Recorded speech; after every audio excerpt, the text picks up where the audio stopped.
Oi pessoal, no vídeo de hoje eu queria falar a diferença entre pular e saltar, que é uma dúvida bem comum entre os pais. Então, quando a criança ela pula, ela vai, se deslocar para cima e ela vai descer no mesmo lugar. Ela pula e volta para o mesmo ponto. Quando ela salta, tem um deslocamento do corpo. Ela vai saltar para frente, para os lados ou para trás. Ela vai sair de um ponto A para um ponto B. Ela vai deslocar o corpo dela no espaço.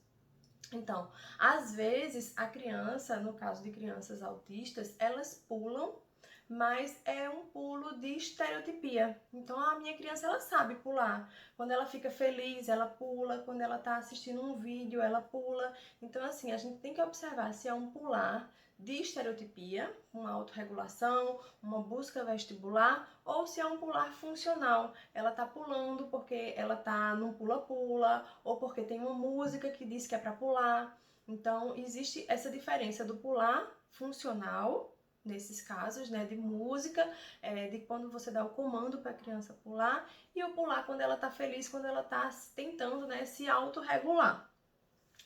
Para a criança, ela conseguir pular, e saltar também, nesse caso são os dois, tem que ter dois elementos psicomotores muito importantes já desenvolvidos, que é o tônus e o equilíbrio. Crianças com baixo tônus, com hipotonia, crianças que não têm força muscular, para elas é muito mais difícil pular e saltar. E o equilíbrio está diretamente relacionado com o tônus. Então, a criança ela tem que ter um bom equilíbrio, porque ela vai sair do chão, ela vai perder a estabilidade dela e ela vai ter que voltar e se organizar. Então, a noção corporal também é muito importante nesse caso, porque ela tem que saber o que o corpo dela é capaz de fazer. Muitas vezes elas não têm essa noção corporal desenvolvida. Então, tônus, equilíbrio e noção corporal são bases para a criança ou pular ou saltar. Quando a criança pula, ela tem o pular funcional, ela tem que ter um planejamento motor, ou seja, ela tem que pensar no que ela vai fazer para depois executar a ação. Então, é um movimento pensado. Ela pensa, ela tem que dobrar os joelhos, se ela vai se deslocar de um ponto a outro, se ela vai saltar algum obstáculo, ela tem que pensar primeiro para depois executar. Isso tudo é planejamento motor, é sequenciamento de ação. Então, eu vou falar um pouco aqui da minha experiência, como é que eu ensinei Pedro a pular e a saltar. Então, a primeira coisa que eu fiz foi colocar ele em base instável, em pula-pula, em colchão, para trabalhar esse equilíbrio, porque eu sabia que o equilíbrio era necessário para ele conseguir saltar, porque na verdade ele pulava, ele tinha estereotipia, ainda tem quando ele fica muito feliz de pular, mas ele não saltava. Ele não tinha esse deslocamento para frente, que a princípio a gente começa a ensinar a criança a saltar para frente, depois para os lados e depois para trás. Eu queria que ele saltasse para frente. Então eu comecei com bases instáveis. Eu comecei andando com ele no pula-pula grande, aqueles que ficam em parques. Eu entrava junto com ele e só pedia para ele andar. Porque no que ele andava, ele conseguia sentir o peso do corpo, o deslocamento, quando ele tirava uma perna e a outra, Então, trabalhava essa questão de equilíbrio depois que eu comecei a pedir para ele pular. A questão do suporte é muito importante. No início, a gente vai dar as mãos para a criança, vai se posicionar de frente para ela, dar as mãos para a criança e dar essa ajuda para ele conseguir pular. Você pode pular junto, para fazer ele se espelhar em você, para ele tentar fazer, aprender como uma imitação mesmo, Você tá pulando e ele vai pular junto. Em vários casos, eu tive que colocar Pedro no braço e ele pular no meu braço, para ele sentir o movimento, porque para crianças que têm instabilidade gravitacional é muito difícil você tirar os pés, que é o eixo, que é a base que ele tem, você tirar aquilo ali dele, essa base de estabilidade, eles se sentem muito em insegurança. Então eu colocava, várias vezes eu coloquei ele no braço e pulei, só fiz o balanço para ele sentir o movimento. Lembrando que isso tudo é um processo, tá? Algumas crianças elas pegam isso bem rápido, outras demoram um tempo maior. Então depende muito de criança para criança e as estratégias são diversas, né?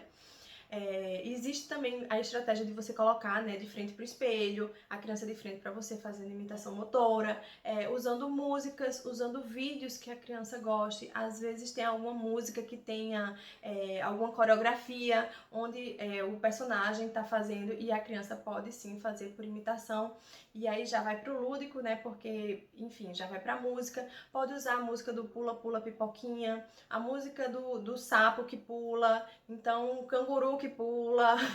Pode usar várias estratégias dependendo do que a criança gostar. Então, o tipo de suporte, né, que a gente vai usar também é importante. Depois a gente vai diminuindo esse suporte à medida que a criança vai fazendo sozinha, porque o que a gente quer é que ela consiga fazer esse movimento sozinha. E aqui, como eu não tinha pula-pula na época, o ano passado, nesse meu prédio agora tem um pula-pula, vocês acompanham, né, pelos stories, mas quando não tinha, eu usava um colchão. Então, por muito tempo eu tive um colchão na sala e foi nesse colchão que eu ensinei Pedro a saltar. Eu segurava nas mãos dele e ele tinha que saltar da ponta do colchão para o chão. Então eu fazia pula, pula, pipoquinha, dançava um pouquinho, aí depois eu parava, aí pedia para ele dobrar os joelhos e puxava ele para frente. E ele descia do colchão. E foi assim que ele aprendeu a saltar.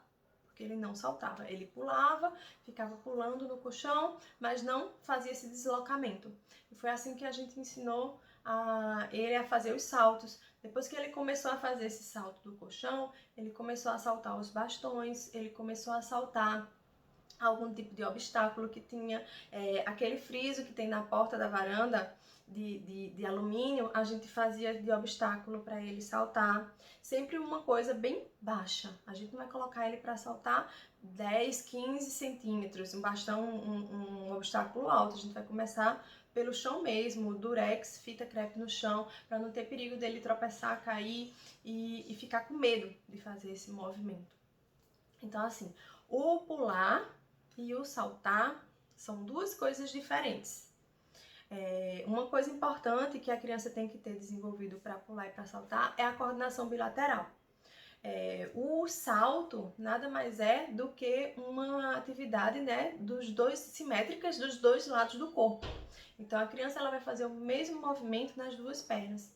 E isso acontece, né? Eu não gosto muito de falar em relação à idade, porque isso é muito relativo para crianças que têm desenvolvimento atípico, mas acontece por volta dos 3 anos. Mas crianças que têm baixo tônus, crianças que têm dificuldade de noção corporal, essa habilidade vai demorar um pouco mais. Então é isso, espero que vocês tenham gostado, que as estratégias que eu usei ajudem vocês de alguma forma. Compartilhe esse vídeo com os amigos e se inscreve lá no canal.